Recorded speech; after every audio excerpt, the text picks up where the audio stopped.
What would you do if the worst night of your life became the first night of your real life? My name is Clara Bennett, and this is the story of how losing everything led me to find a power I never knew I possessed. How a $5 goodbye became a $1 million beginning. They say the mafia takes care of family. They're right. But they never mention what happens when the king finds his queen in the ashes of someone else's betrayal. When two people who've learned that the world can be cruel decide to be dangerous together instead of broken apart. Before we dive in, if this is your first time listening to one of our audiobooks, hit that subscribe button. Your support means the world to us, and it helps us bring you more powerful stories like this one. Stick around until the very end of the video, and if this story moved you, share your thoughts in the comments and share this audiobook to a friend. Now let's begin. Chapter 1. The $5 Goodbye. The champagne bubbles mock me as they rise to the surface of my untouched glass. Clara, we need to talk. Mason's voice cuts through the soft jazz floating around Le Bernardine's dining room, and I know, God, I know, that whatever comes next will shatter what's left of us. My fingers tighten around the stem of my glass. I thought that's what we were doing. Talking. Starting over, like you said. The candle between us flickers, casting shadows across his face that make him look like a stranger. Maybe he always was one. 3 years of marriage, and I'm sitting here in my best dress. The navy one he bought me for our first anniversary, watching him fidget with his wedding ring like it's burning his finger. This isn't working, Clara.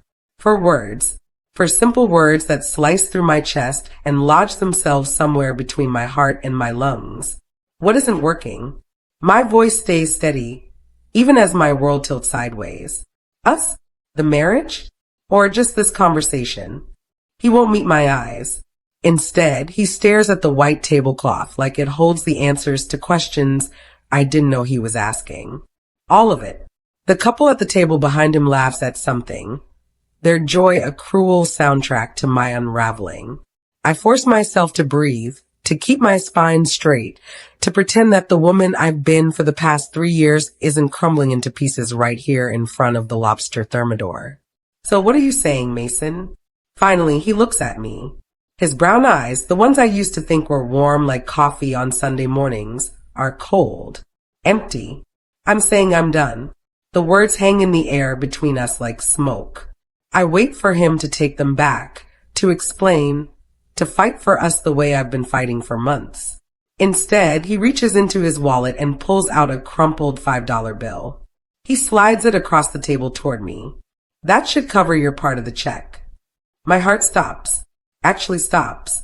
Because this man I've cooked for, cleaned for, supported through his failed business ventures and his mother's endless criticism, just offered me $5 for dinner at a restaurant where the appetizers cost more than some people's hourly wage. $5. The question comes out as a whisper. I already paid for my meal. He stands up, straightening his tie like he's heading to a business meeting instead of walking out of our marriage. The waiter knows you're staying to finish. I stare at the crumpled bill. Lincoln's face looks as worn as I feel. Mason, wait. But he's already moving, weaving between tables full of couples who still believe in forever. He doesn't look back. Not once. Not even when I call his name again. Louder this time, drawing the attention of half the dining room. The silence that follows his exit is deafening. I can feel eyes on me, pitying glances from other diners who witnessed my public humiliation. The waiter appears at my elbow, his professional smile not quite hiding his discomfort. Will Madam be having dessert? Madam, not Mrs. Bennett, just Madam. Like my marriage just evaporated along with Mason's presence. Just a check, please. He nods and disappears, probably relieved to escape the awkwardness radiating from my table like heat from a fire. I pick up the $5 bill, smoothing out its wrinkles against the white tablecloth. Abraham Lincoln stares up at me with his sad, wise eyes, and I wonder if this is what rock bottom looks like. The check arrives on a small silver tray. $63. Mason's steak alone was $45.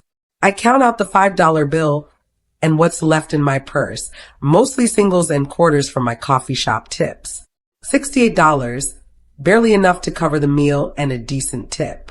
My credit card is maxed out thanks to covering Mason's investments these past few months. As I fumble with the bills, I become aware of someone watching me.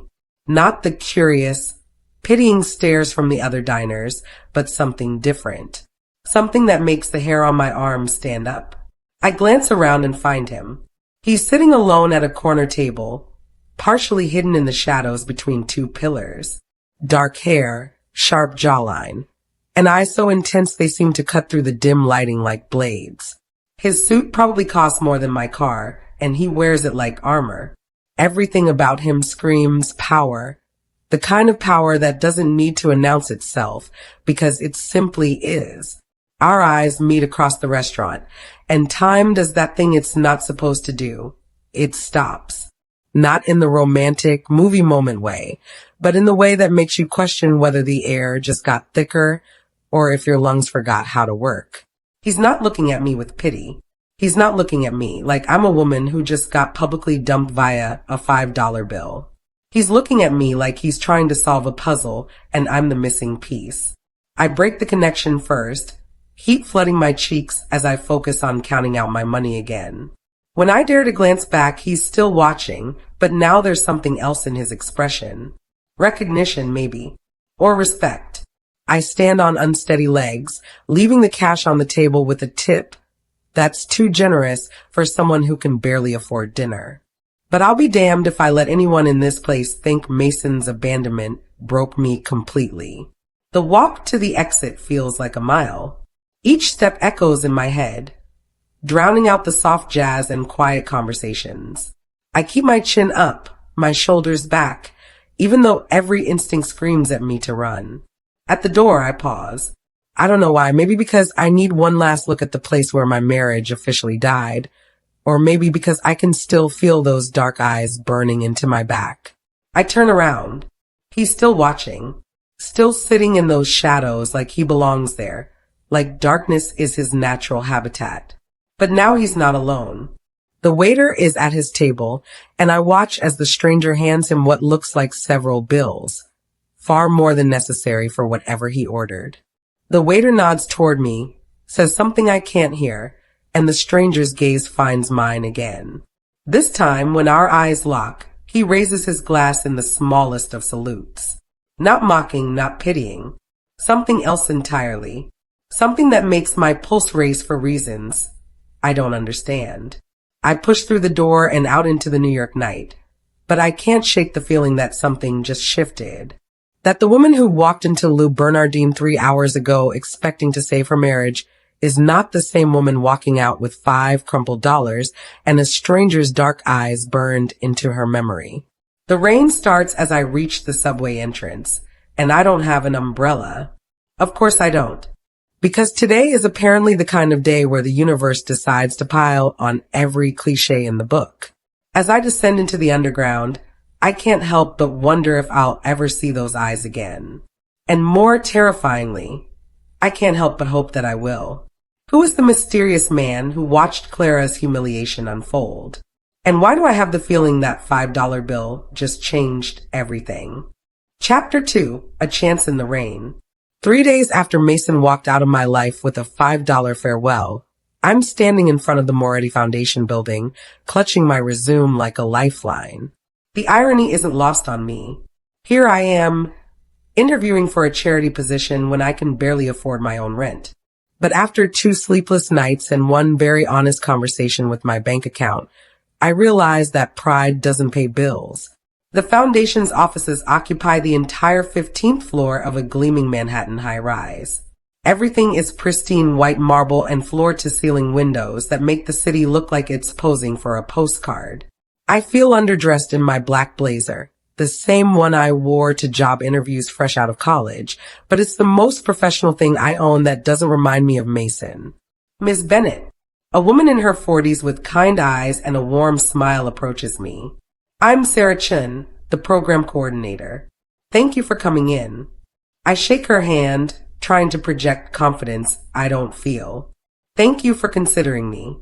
She leads me through a maze of offices where people in expensive suits speak in hushed tones about fundraising goals and community outreach. The walls are lined with photos of ribbon cuttings, charity galas, and smiling families receiving help. It feels real, important. Like maybe I could actually make a difference here instead of just serving overpriced lattes to impatient businessmen. The position is for our youth mentorship program, Sarah explains as we walk. We work with at-risk teenagers, helping them develop job skills and build confidence. The pay isn't glamorous, but it's perfect, I interrupt, then flush at my eagerness. I mean, it sounds like meaningful work. She stops walking and studies my face. You know, most candidates ask about salary first. Most candidates probably aren't 3 days away from choosing between groceries and electricity. The honesty slips out before I can stop it. Sarah's expression shifts from professional courtesy to genuine concern. I'm sorry. That was unprofessional, I backtrack quickly. No, it was honest. And honestly is something we value here. She glances toward a corner office where I can see a figure behind frosted glass. Let me introduce you to someone. My stomach drops. I thought this was just a preliminary interview. It was supposed to be. Sarah knocks on the corner office door. But our founder likes to meet potential team members personally. He has excellent instincts about people. The door opens and I forget how to breathe. It's him, the man from the restaurant. The one with the dark eyes and the expensive suit and the way of looking at me like he could see straight through to my soul. Mr. Moretti, Sarah begins, this is Clara Bennett, the candidate I mentioned for the youth program. Adrian Moretti. Of course. The name fits him like his perfectly tailored jacket, sharp, elegant, and slightly dangerous. Miss Bennett. His voice is deeper than I remembered, with just a hint of something that might be an accent. Italian, maybe. He extends his hand, and when I take it, I swear I feel electricity arc between our skin. We meet again. Sarah looks between us, confused. You two know each other? We've crossed paths, Adrian says smoothly, his eyes never leaving mine. Briefly, I want to sink through the marble floor. Of all the foundations, all the job openings, all the ways this day could have gone, I had to end up here. In front of the man who witnessed my most humiliating moment. Perhaps Miss Bennett would join me for coffee, Adrian suggests. We can discuss the position in detail. It's not really a request. 20 minutes later, we're walking down Fifth Avenue in what started as a pleasant spring afternoon, but is rapidly turning ominous. Dark clouds roll across the sky like smoke, and the air carries that electric charge that promises a serious storm. You don't have to hire me out of pity, I say, breaking the silence that's stretched between us since we left the building. Is that what you think this is? I think you saw a woman get publicly humiliated, and now you feel sorry for her. He stops walking so abruptly that I take 3 more steps before realizing he's no longer beside me. When I turn around, his expression is unreadable. I saw a woman handle betrayal with more grace than most people handle a bad day, he says quietly. There's a difference. Thunder rumbles overhead, as if the sky is underlining his words. The first fat raindrops splatter against the sidewalk around us. We should. I begin, but the sky opens up like someone ripped a hole in the clouds. Within seconds, we're both soaked. I spot a small awning over a closed boutique and make a dash for it, Adrian close behind me. We press ourselves against the glass door, barely fitting under the narrow shelter as the rain pounds the sidewalk in sheets. Well, I laugh, pushing wet hair out of my eyes. This is definitely not how I imagined this interview going. How did you imagine it going? I consider the question seriously. Honestly, I thought I'd stumble through some prepared answers, get politely rejected, and spend the rest of the week applying to more coffee shops. And now I'm standing in the rain with a man who probably has better things to do than get drenched because of my career desperation. He's quiet for a moment, studying my face in the gray light filtering through the storm clouds. You know, most people in your situation would be bitter, angry at the world. Are you asking if I'm angry? I'm asking if you're broken. The question hits deeper than it should. I think about Mason's empty eyes, the $5 bill, the way he walked away without looking back. I think about the past 3 days of job hunting, of checking my bank balance and feeling my stomach drop, of lying awake, wondering where I went wrong. Some days, I admit. But broken doesn't mean unfixable. Something shifts in his expression, surprise, maybe, or approval. No, it doesn't. The rain shows no signs of stopping. If anything, it's getting worse. Adrian pulls out his phone and makes a quick call in what sounds like rapid Italian. When he hangs up, he turns to me. My driver will be here in 5 minutes. You don't have to. Clara. The way he says my name makes my pulse skip. It's pouring rain. You're soaked, and I just offered you a job. Let me give you a ride home. You offer me a job? The position is yours if you want it. Full-time, benefits, and enough salary to choose both groceries and electricity. I stare at him through the rain-dimmed light. Just like that. Just like that. Why? He's quiet for so long I think he won't answer. When he finally speaks, his voice is softer than before. Because 3 nights ago, I watched a woman's world fall apart, and instead of falling apart with it, she left a generous tip and walked out with her head held high. That kind of strength is rare. You were watching me that closely? His eyes meet mine, and there's something in them I can't quite name. Something that makes my skin feel too tight and my breath come too quick. I was watching you very closely. A sleek black car pulls up to the curb, and Adrian steps into the rain to open the door for me. As I slide into the leather interior, I catch a glimpse of his profile. Strong jaw, dark eyes that seem to hold secrets, and a mouth that looks like it knows things it shouldn't. Where to? The driver asks. I give him my address, acutely aware of Adrian settling beside me in the back seat. The car smells like expensive cologne and leather, and I'm suddenly conscious of how I must look, soaked, bedraggled, probably resembling a drowned cat. There's one thing, Adrian says as we pull away from the curb. Of course there is. Nothing in my life has ever been simple. The foundation keeps irregular hours, sometimes. Late nights, weekend events, travel for fundraising galas. It's not your typical 9 to 5. I can handle irregular. Can you handle complicated? The question hangs between us like a challenge. Outside the rain-streaked windows, the city blurs past in streams of light and shadow. Mr. Moretti. Adrian. His name feels strange on my tongue. Too intimate for a man I've known for all of an hour. Are you asking if I can handle working for you? Or if I can handle working with you? He turns to look at me fully, and I realize that this moment right here in the back of his expensive car with the rain drumming against the windows is important. A turning point I don't fully understand yet. I'm asking, he says carefully, if you're ready to step into a world where nothing is quite what it seems. My breath catches. What kind of foundation are you running? The kind that helps people, he says, but his eyes tell a different story. They tell a story of shadows and secrets, of power that runs deeper than charity work, and connections that stretch into places respectable foundations don't usually reach. The car stops in front of my building, a converted brownstone that's seen better decades. Adrian looks out at the rain-soaked street, then back at me. Think about it, he says. Take the weekend. But Clara? Yes. Whatever you decide for yourself. Not because you're desperate, not because you're angry at your ex-husband, not because you feel like you don't have other options. Decide because you want to. I'm halfway out of the car when he speaks again. Oh, and Clara? Wear something black to work on Monday. You'll fit in better. The car pulls away before I can ask what that means, leaving me standing on the sidewalk in the rain with more questions than answers, and a job offer that feels less like salvation and more like stepping through a door I might not be able to close again.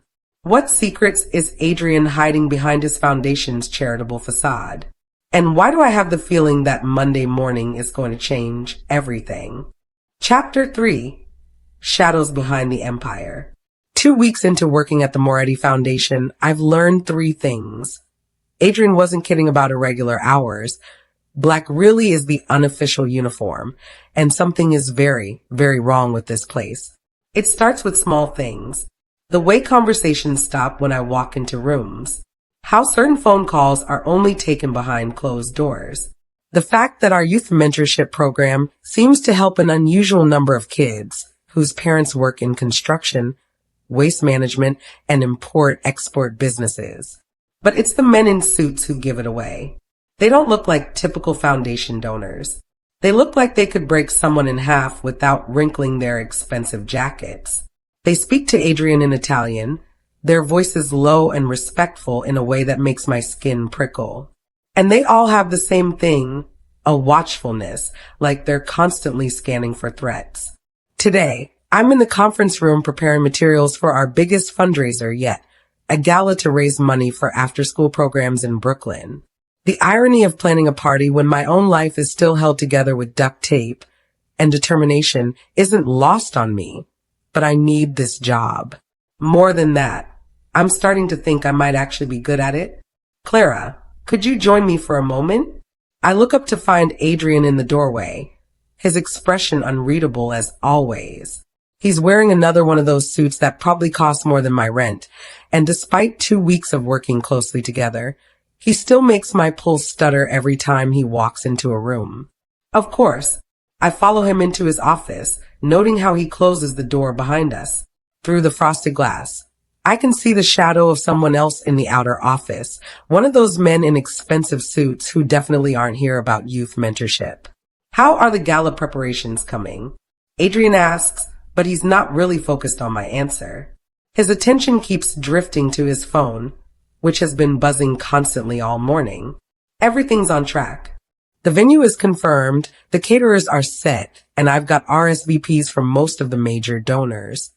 I pause, studying his face. Adrian, is everything okay? Before he can answer, his phone rings. Not the foundation line, his personal cell. He glances at the screen and his jaw tightens. Excuse me, I need to take this. He answers in rapid Italian, his voice sharp with what sounds like orders. I catch a few words, immediately, handle it, and something that sounds like a name. When he hangs up, the transformation is startling. The polite foundation director is gone, replaced by someone harder. Someone who looks like he could be very dangerous when crossed. I'm sorry, he says, but his tone suggests he's not sorry at all. Where were we? You were about to tell me why you look like you want to murder someone. The words slip out before I can stop them. Adrian goes very still, and for a moment I think I've crossed a line I didn't even know existed. Then, slowly, his mouth curves into something that might be a smile if it wasn't so sharp. Perceptive. Occupational hazard of 3 years with a lying husband. You learn to read people. And what are you reading now? I study his face, the tension around his eyes, the way he's holding his shoulders, the slight clench of his jaw. I'm reading a man who's used to giving orders and having them followed without question. A man who's dealing with something a lot more serious than charity work. And a man who's deciding whether to trust me with the truth. Adrian is quiet for so long I think he won't answer. When he finally speaks, his voice is carefully neutral. The foundation sometimes deals with complicated situations. Families in crisis, children at risk, community leaders who don't always operate within traditional systems. Community leaders like the ones who speak to you in Italian and look like they bench press Buicks for fun. This time his smile is real, and it transforms his entire face. Something like that. Before I can push for more answers, Sarah appears in the doorway looking flustered. Clara, there's someone here to see you. He says he's your husband. My blood turns to ice. Ex-husband. I correct automatically, but my mind is racing. What could Mason possibly want? I'll handle this, Adrian says quietly, but I'm already standing. No, this is my problem. Clara. I said I'll handle it. I walk to the reception area on unsteady legs, and there he is. Mason, looking exactly the same as he did 2 weeks ago when he walked out of that restaurant. Same brown hair, same weak jawline, same eyes that can't quite meet mine directly. Hello, Clara. What do you want, Mason? He glances around the foundation's elegant lobby, taking in the marble floors and crystal chandeliers. Nice place. Looks like you landed on your feet pretty quickly. There's something ugly in his tone that makes my skin crawl. I got a job. That's what people do when they need money. Yeah, about that. He pulls out his phone and shows me the screen. It's a photo of me getting into Adrian's car the day of my interview. Both of us soaked from the rain. Interesting how you went from broke to employed by one of New York's most connected families so fast. My stomach drops. Where did you get that? I have friends who work in the city. Friends who know about the Morettis and their business interests. His smile is nasty. Amazing what people will pay for information about Adrian Moretti's new girlfriend. I'm not his girlfriend. I work for his foundation. Sure you do. Just like all those other women who work for powerful men. Mason steps closer, lowering his voice. Here's what's going to happen, Clara. You're going to quit this job, give me half of whatever signing bonus they gave you, and we're going to file for divorce quietly. No drama, no messy details about your new employment arrangement. And if I don't, then I make some phone calls.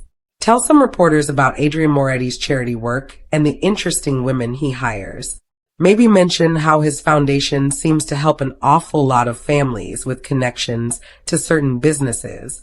I bet the IRS would love to take a closer look at where all that donation money really comes from. The blood drains from my face, not because of his threats against me, but because of what it could mean for the foundation, for the kids we actually help, for Adrian. You bastard, I whisper. I'm practical. You walked away with nothing because you were too proud to fight for what was yours. Now you got a sugar daddy and I want my cut. Get out. Think about it, Clara. You've got until tomorrow. She said get out. Adrian's voice cuts through Mason's words like a blade. I turn to see him approaching from across the lobby, and everything about him has changed. Gone is the polite foundation director. This is someone else entirely. Someone who moves with the kind of quiet confidence that comes from never doubting you're the most dangerous person in the room. Mason takes an involuntary step back.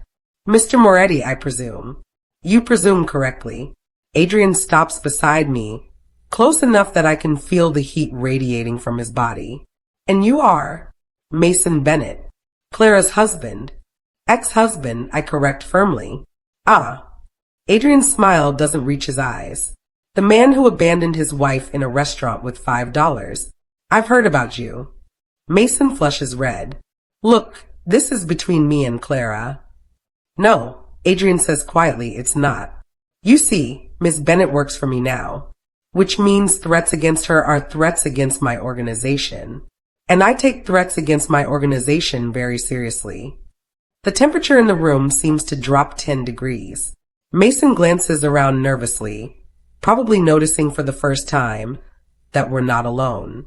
There are at least 3 men in suits positioned strategically around the lobby, all of them watching Mason with expressions that suggest they'd be happy to escort him out in whatever manner Adrian chooses. I'm not threatening anyone, Mason says, but his voice lacks conviction. No, because it sounded like you were suggesting that Miss Bennett quit her job and give you money, with the alternative being some form of harassment involving reporters and federal agencies.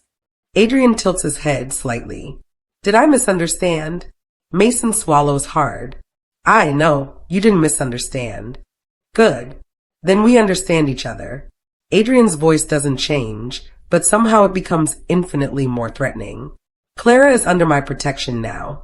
That means she works where she chooses, lives where she chooses, and speaks to whom she chooses. Anyone who suggests otherwise will find themselves having a very unpleasant conversation with me. Are you threatening me? I'm informing you. There's a difference. Adrian reaches into his jacket, a movement that makes Mason flinch, and pulls out a business card. This is my attorney. He'll be handling Ms. Bennett's divorce proceedings from now on. Pro bono, of course. I expect the paperwork to be finalized quickly and quietly, with no further contact between you and my employee. Mason takes the card with shaking hands. And if I refuse? Adrian's smile is cold as winter. Then you'll discover exactly how connected the Moretti family really is. The threat hangs in the air like smoke. Mason looks around the lobby one more time, takes in the men in suits, the marble floors, the crystal chandeliers that suddenly look less like luxury and more like a display of power. This isn't over, he says, but it sounds like the words of a man who knows it absolutely is. Yes, Adrian says quietly, it is. Mason leaves without another word, practically running for the exit. The moment the doors close behind him, I feel my knees buckle. Adrian's hand is there immediately, steady at my elbow. Are you all right? I look up at him, this man who just made my problems disappear with a few quiet words and a business card. This man who spoke about his family's connections like they were a known fact. This man who had 3 bodyguards in a charity foundation's lobby on a Tuesday afternoon. Who are you? I whisper. I'm someone who protects what's mine, he says simply. And I'm yours? His dark eyes meet mine, and for a moment the carefully maintained distance between us evaporates. Do you want to be? The question hangs between us like a bridge I could either cross or burn. Behind his professional mask, I can see something raw and honest and slightly desperate. Something that makes my heart race for reasons that have nothing to do with fear. I don't know what I'm walking into, I admit. Neither do I. His hand is still on my arm, warm through the silk of my black blouse. But I know I don't want you to walk away. That evening, we work late on the gala preparations.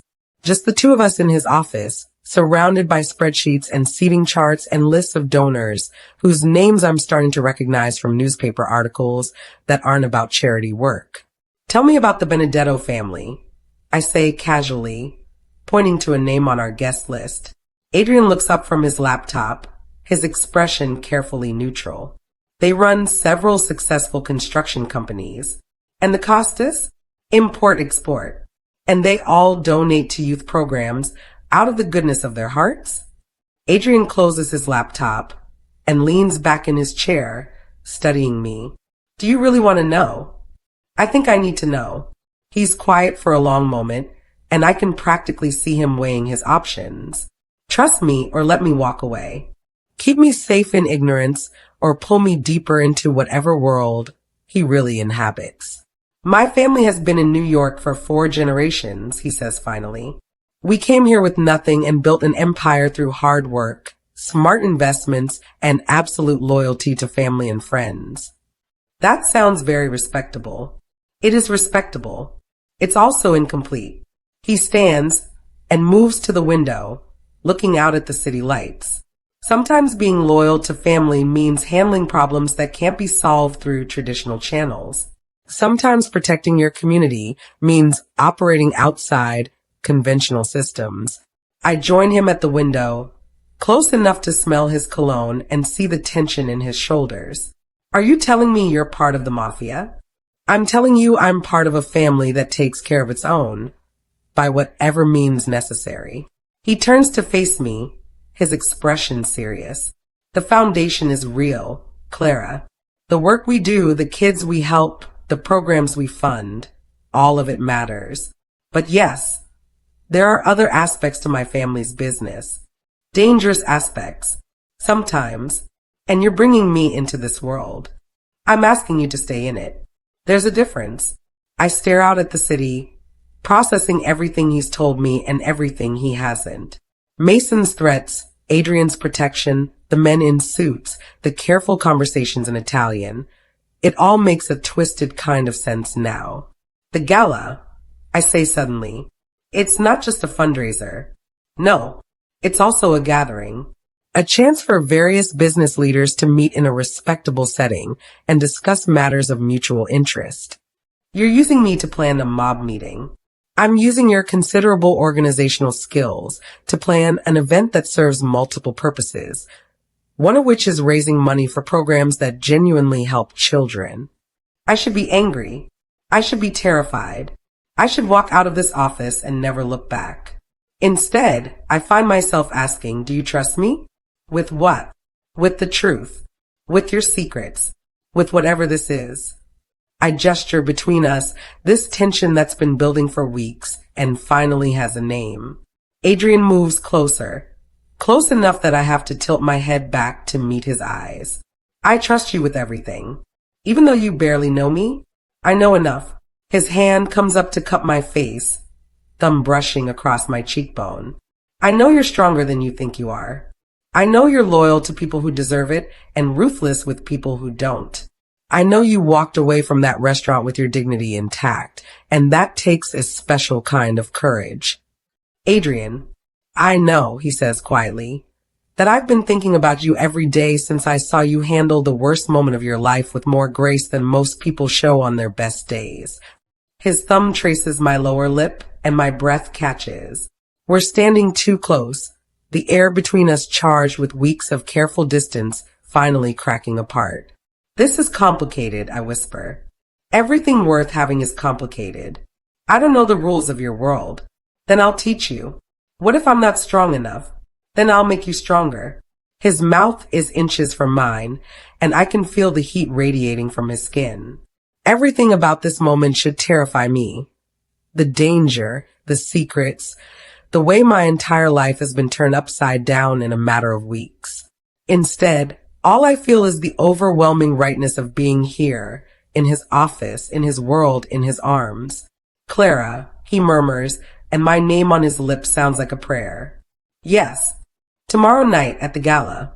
Stay close to me. Trust me to protect you. And whatever happens. What? His smile is sharp and dangerous and beautiful. Don't let go.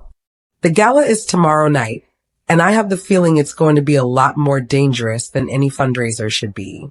But with Adrian's promise ringing in my ears and his secrets finally laid bare, I'm starting to think danger might be exactly what I've been looking for all along. Chapter 4, The Ball and the Betrayal. The ballroom of the Plaza Hotel glitters like something out of a fairy tale, but I know better than to believe in happily ever after anymore. Crystal chandeliers cast rainbows across marble floors where New York's elite mingle in their finest formal wear. Diamonds sparkle at throats, champagne flows like water, and conversations happen in careful code, just as Adrian warned me they would. I've spent weeks planning this night down to the smallest detail, but standing here in my midnight blue gown, I feel like I'm watching someone else's life unfold. You look beautiful, Adrian murmurs beside me, his hand warm at the small of my back. He's devastating in his black tuxedo. Every inch the powerful man he's revealed himself to be. But it's the way he looks at me, like I'm something precious and dangerous all at once, that makes my pulse race. I feel like I'm wearing a costume. You are. We all are. His fingers trace a subtle pattern against my spine. The trick is remembering who you really are underneath. Before I can ask what he means, Sarah approaches with a clipboard and a slightly frazzled expression. Clara, we have a problem. The Benedetto table isn't happy with their placement, and the Costas are asking about the after-dinner speakers. Handle the seating diplomatically. I say automatically, my training kicking in. Tell them the placement reflects their importance to our cause. And remind the Costas that tonight's program focuses on our youth initiatives. Anything else can be discussed privately tomorrow. Sarah nods and hurries off, but not before I catch the look of approval she exchanges with Adrian. They've been testing me all night, I realize, making sure I can navigate this world of double meanings and dangerous alliances. Nicely done, Adrian says quietly. I'm learning. Yes, you are. The evening flows like expensive wine, smooth, intoxicating, and more potent than it appears. I watch Adrian work the room with the kind of effortless authority that can't be taught. Every handshake looks casual, but I notice how men lean in when he speaks, how women gravitate toward his warmth, how even the most powerful people in the room defer to him in subtle ways. This is his kingdom, and I'm starting to understand that he really is a king. During dinner, I find myself seated between a judge's wife who speaks in carefully neutral tones about prison reform and a construction executive who keeps mentioning urban development projects that sound suspiciously like money laundering. The conversation requires constant translation, reading between lines, understanding references that aren't quite references, smiling at jokes that aren't quite jokes. It's exhausting and exhilarating at the same time. Ladies and gentlemen, the master of ceremonies announces as dessert is cleared. Please welcome our host, Adrian Moretti. Adrian rises from his seat beside me, his fingers brushing mine in what could be accident or reassurance. The room falls silent as he approaches the podium, and I'm struck again by the sheer presence he commands. This isn't just respect, it's something deeper. Something that looks a lot like fear wrapped in expensive suits and polite applause. Thank you all for joining us tonight, Adrian begins, his voice carrying easily across the ballroom. The Moretti Foundation exists because we believe in second chances, in the power of community to lift up those who need it most, in the idea that family, whether by blood or by choice, takes care of its own. His words are carefully chosen, speaking simultaneously to the charity donors and to his other guests. Family, community, taking care of your own. In any other context, they'd sound like simple philanthropy. Here, they sound like a manifesto. Our youth programs have helped over 300 children this year find paths away from violence, poverty, and despair. With your continued support. How touching. The voice cuts through Adrian's speech like a blade, and my blood turns to ice. I know that voice. I know the sneering tone, the fake charm masking genuine malice. Mason. He's standing at the back of the ballroom in an ill-fitting rental tuxedo, his face flushed with either alcohol or anger. Every head turns toward him. Conversation stopping mid-sentence as the room fills with the kind of electric tension that precedes violence. Please continue, Mason calls out, his voice carrying across the sudden silence. I'm sure everyone here is fascinated by the Moretti Foundation's charitable work. Adrian's expression doesn't change, but I see his hands tighten on the podium. Around the room, men in expensive suits shift almost imperceptibly, and I realize that Mason has just walked into a lion's den wearing a meat suit. Security will escort you out, sir, Adrian says quietly, but his voice still carries to every corner of the ballroom. Oh, I don't think so. Mason starts walking toward the front of the room, weaving slightly. Definitely drunk. See, I have something these fine people might want to hear. About your foundation. About your new employee. He stops directly in front of our table, his bloodshot eyes finding mine. Hello, sweetheart. Nice dress. I bet it costs more than you made in a month at that coffee shop. The entire ballroom is watching now, waiting to see how this plays out. I can feel Adrian's tension like a living thing beside me, can sense the barely controlled violence radiating from the men positioned around the room's perimeter.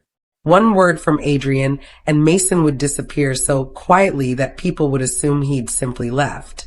But Adrian doesn't say that word. Instead, he steps back from the podium and moves to stand behind my chair, close enough to intervene, but far enough away to let me handle this myself. He's giving me the choice, the chance to prove I belong in his world. I stand slowly, smoothing my gown with hands that don't shake despite the adrenaline flooding my system. The room watches in fascination as I meet Mason's gaze directly. Hello, Mason. I say clearly, my voice carrying in the perfect acoustics of the ballroom. I wasn't expecting you tonight.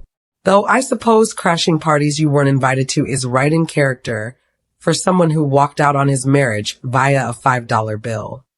A ripple of shocked murmurs runs through the crowd. Mason's face flushes darker, but I'm not finished. Ladies and gentlemen, I continue, turning to address the room with the same poise I used to defuse difficult customers at the coffee shop. Allow me to introduce my ex-husband, Mason Bennett. A man so committed to his responsibilities that he abandoned his wife in a restaurant, leaving her with exactly $5 to pay for a $63 meal. The murmurs grow louder.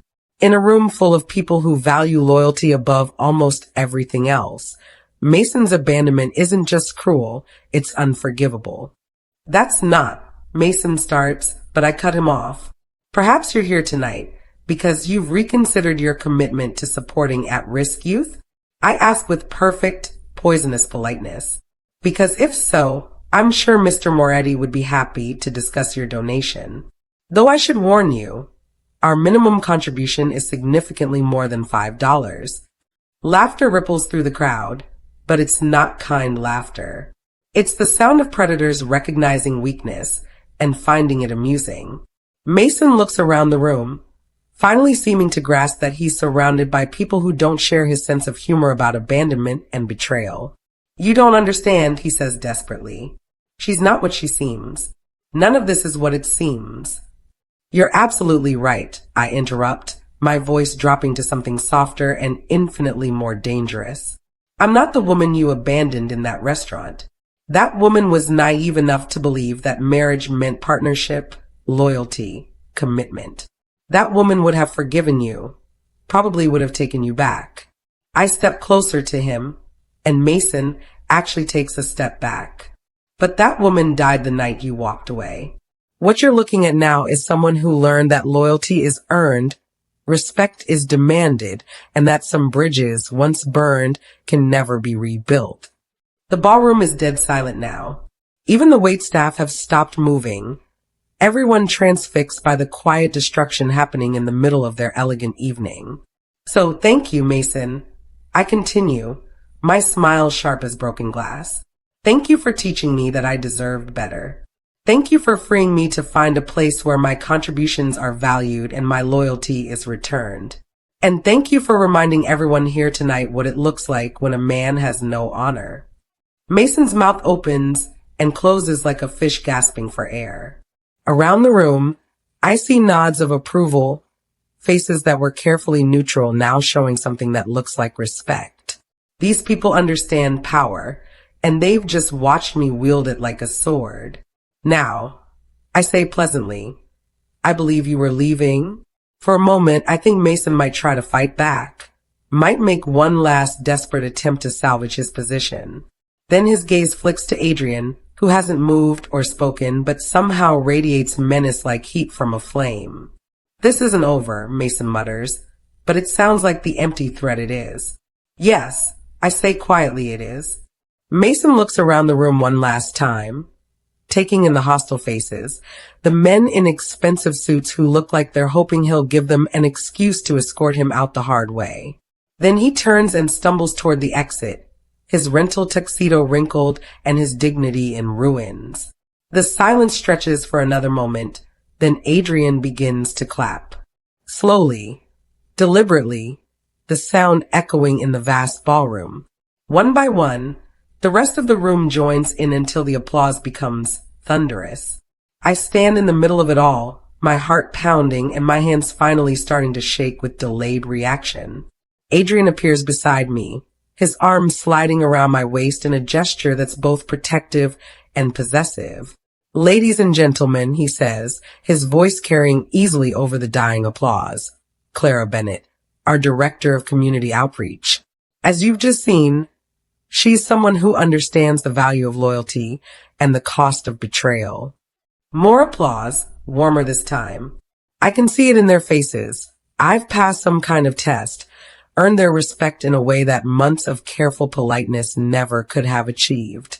As the crowd begins to disperse, conversations resuming in excited whispers about what they've just witnessed, Adrian leans close to my ear. How do you feel? I consider the question seriously. How do I feel after publicly destroying my ex-husband in front of New York's most dangerous elite? After proving I can hold my own in Adrian's world of beautiful violence and elegant threats? Powerful, I admit.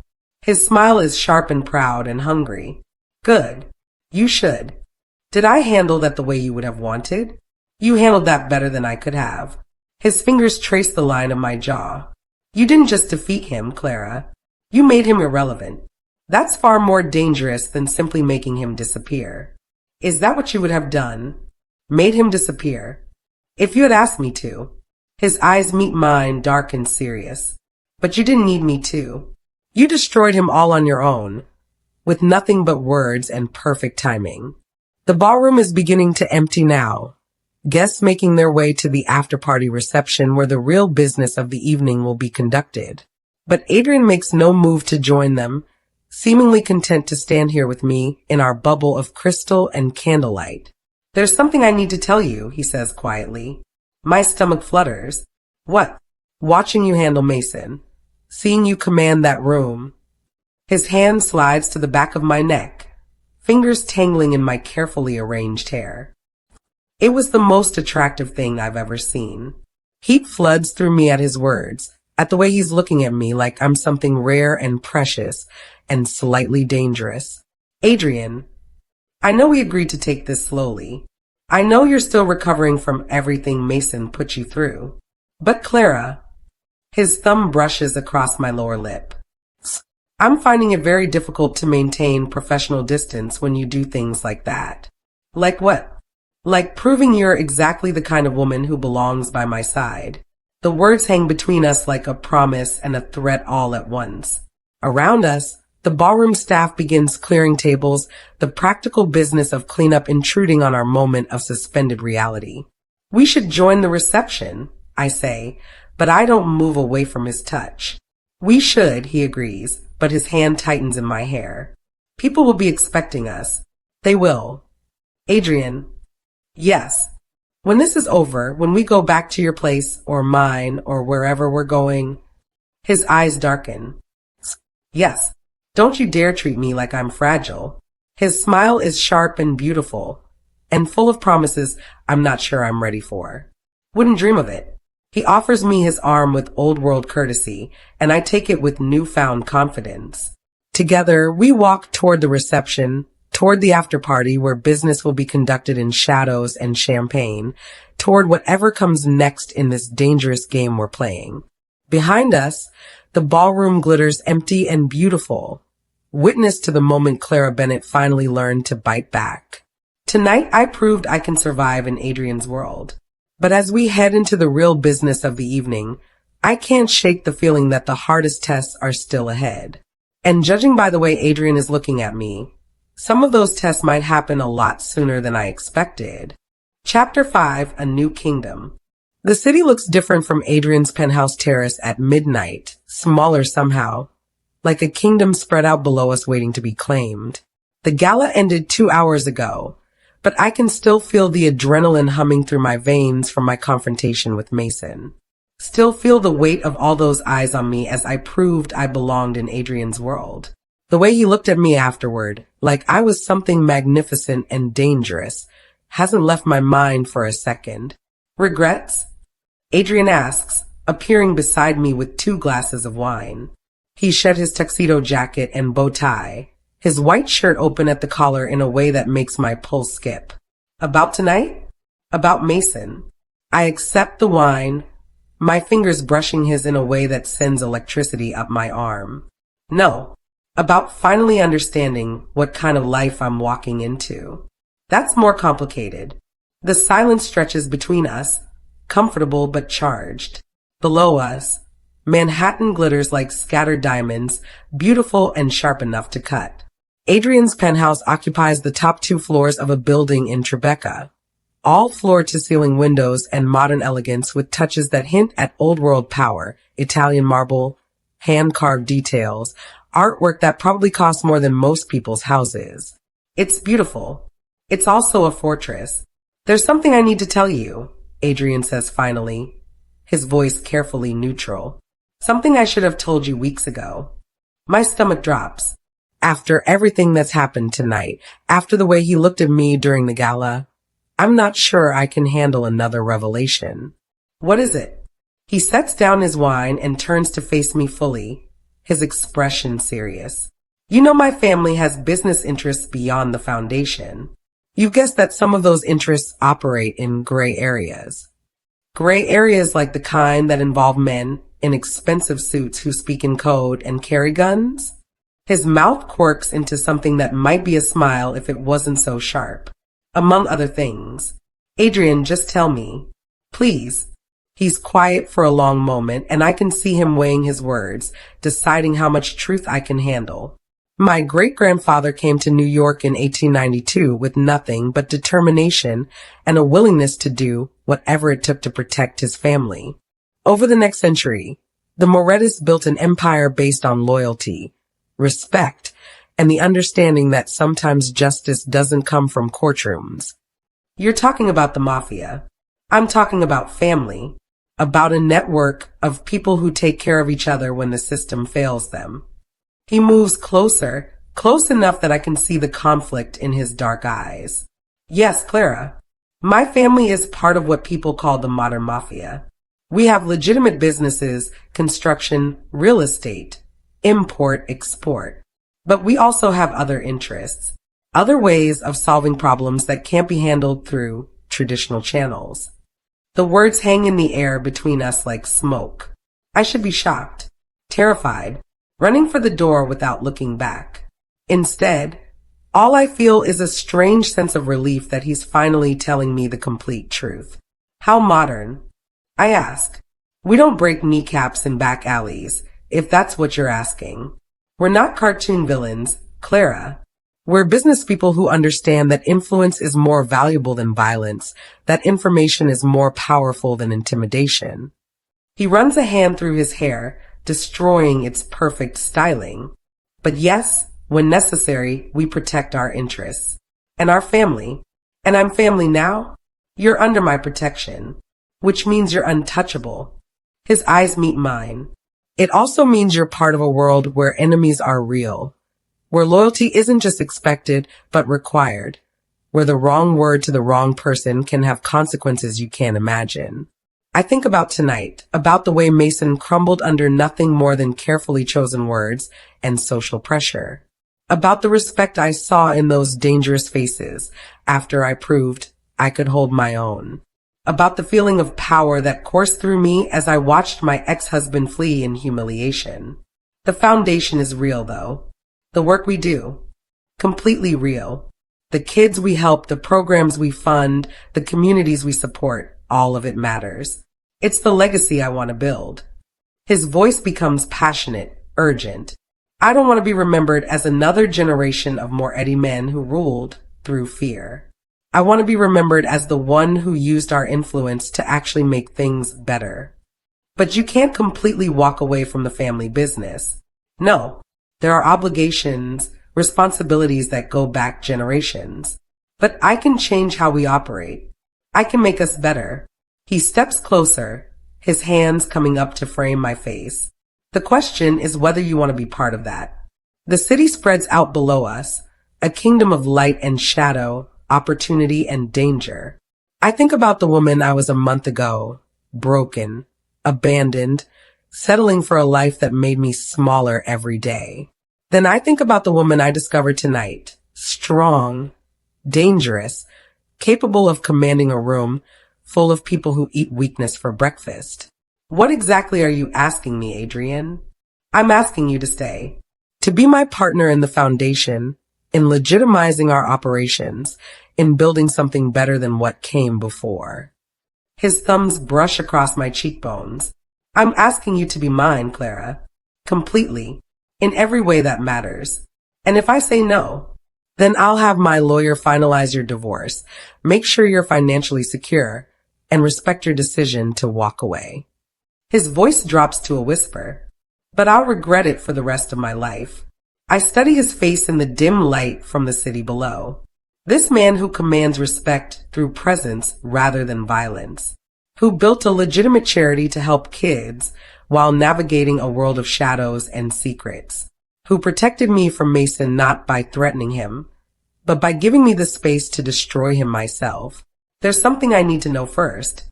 Anything. Tonight, when you let me handle Mason myself instead of just making him disappear, was that because you respected my strength or because you didn't want to get your hands dirty in front of all those witnesses? His smile is slow and genuine and transforms his entire face. It was because watching you wield power with nothing but words and perfect timing was the most beautiful thing I'd ever seen. And because I knew that if you could destroy him yourself, you'd never doubt your ability to survive in my world. The answer settles something deep in my chest, some final piece of doubt I'd been carrying since the night Mason walked away. I have conditions, I say. Name them. The foundation stays legitimate. Whatever else your family does, our work with those kids stays clean. Agreed. I want to know about anything that could affect my safety or the safety of our programs. No more half-truths or careful omissions. Done. And Adrian, I step closer, close enough that my body is almost pressed against his. Don't you ever think you need to protect me from the truth.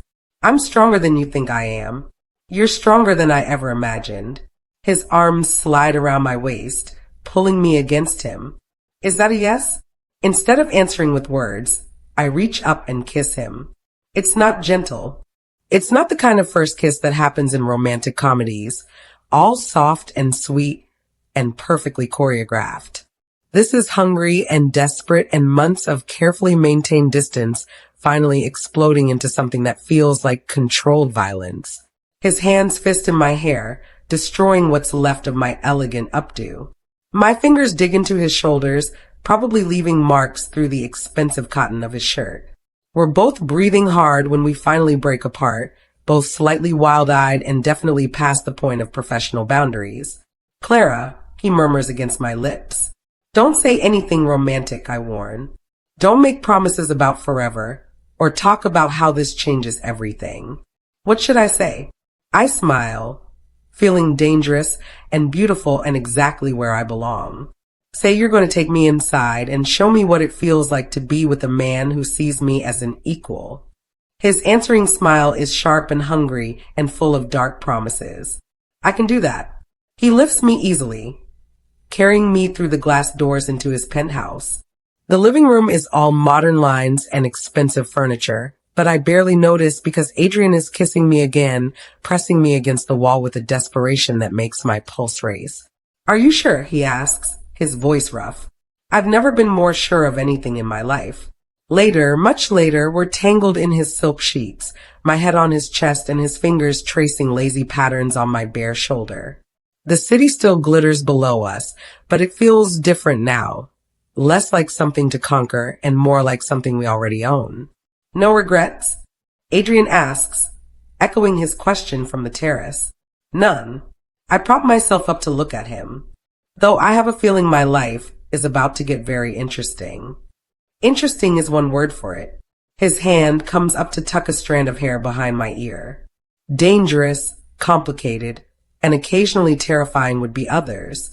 Good thing I'm not the same woman who got abandoned in that restaurant. No, you're not. His eyes are serious now, intense in the dim light. You're the woman who belongs by my side. The woman who can hold her own in any room, face down any enemy, build something beautiful from the ashes of what came before. Is that your way of saying you love me? It's my way of saying I can't imagine my life without you in it. He pulls me closer, until I'm lying fully on top of him, until we're breathing the same air. Clara? Yes.